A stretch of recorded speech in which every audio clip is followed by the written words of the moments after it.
মরতে হবে, কিন্তু এটা আমরা সকলেই জানি, কিন্তু কোন সময় কোন মুহূর্তে আমাদেরকে মরতে হবে এটা আমরা কেউ জানি না। আল্লাহ পাক বলেন কুল্লু নাফসিন যায়িকাতুল মাউত, প্রত্যেক প্রাণীকে মৃত্যুর স্বাদ গ্রহণ করতেই হবে।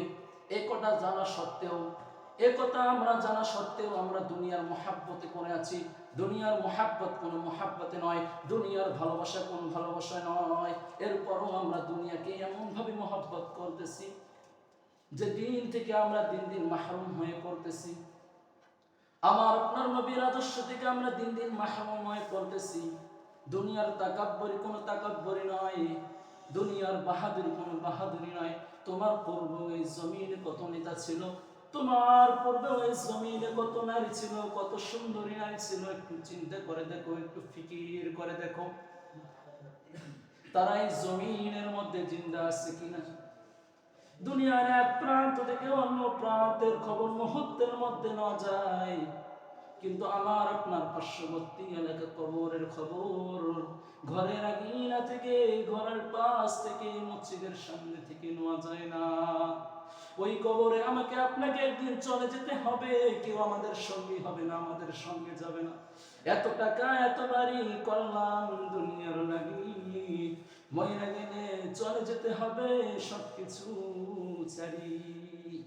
এত যে টাকা এই দুনিয়ার জন্য আমরা করলাম, এই টাকা আমার সঙ্গে যাবে না, এই বাড়ি আমার সঙ্গে যাবে না। যার জন্য আমি দুনিয়ারে মহাব্বত করলাম, সে বন্ধু, সে সাথী, সে সন্তান আমার সঙ্গে যাবে না। সঙ্গে শুধু যাবে আমার কাফন আর আমার ইমান ছাড়া, আমার আমল ছাড়া আমার সঙ্গে আর কোনো কিছুই যাবে না। মৃত্যুর পর মানবের সব আমল বন্ধ হয়ে যায়, শুধুমাত্র 3টি আমল মানবের জন্য জারি থেকে। নবী করিম সাল্লাল্লাহু আলাইহি ওয়াসাল্লাম বলেছেন, মানুষ যখন মৃত্যুবরণ করে তার কোনো আমল করার মতো কোনো ক্ষমতা থাকে না, তার সব আমল বন্ধ হয়ে যায়, শুধুমাত্র 3টি আমল জারি থাকে। 1 নম্বর হলো সদকায়ে জারিয়া, যেই উদ্দেশ্য করিয়া মুসাফিরখানা, মাদ্রাসা মুসাফিরখানা তৈরি করে দেওয়া, ভালো কাজের জন্য নিজের টাকাকে ব্যয় করে দেওয়া।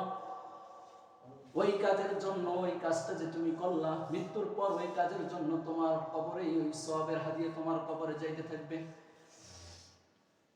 2 নম্বর হলো যে ইলম তুমি শিক্ষা করেছো, সেই ইলম দ্বারা মানুষকে শিক্ষা দেওয়া এবং নিজের ধর্মীয় শিক্ষা করা এবং কিতাবাদি অন্যকে শিক্ষা দেওয়া। এগুলো যদি আমরা করতে পারি, তাহলে এই শিক্ষার কারণে আমাদের কবরে সদকায়ে জারিয়া যাইতে থাকবে। 3 নম্বর হলো নেককার সন্তান। আজ আমরা সন্তানদেরকে কি শিক্ষা দিতেছি একটু চিন্তা করে দেখেন। আমার সন্তান আমি মৃত্যুবরণ করার পর আমার জন্য কি দোয়া করবে? একটু কি চিন্তা করেছেন? আমাদের সন্তানদেরকে আজ আমরা কি শিক্ষা দিতেছি একটু চিন্তা করেন, বিবেকের কাছে একটু চিন্তা করে দেখেন।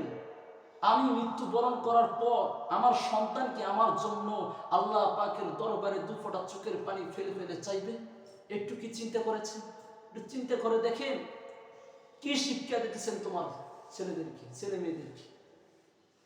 আমি মা বোনদেরকে বলতে চাই, আজ আমার সন্তানদের, আজ আমার ভাইদের, আজ আমার বোনদেরকে এমন শিক্ষা দেওয়া হইতেছে যে মানুষ নাকি বানরের তৈরি। আর তুমি গার্জিয়ান হয়ে, আর তুমি তার পিতা হয়ে, তার মাতা হয়ে কোনো প্রতিবাদ করলা না, সব প্রতিবাদ আলেম ওলামার উপর চাপাইয়ে দিলা। আমার নবীর সামনে তুমি কেমনে দাঁড়াবে? আমার নবীর সামনে তুমি কোন মুখটা নিয়ে দাঁড়াবে? সব প্রতিবাদ তুমি আলেম ওলামার উপর চাপাইয়ে দিলা।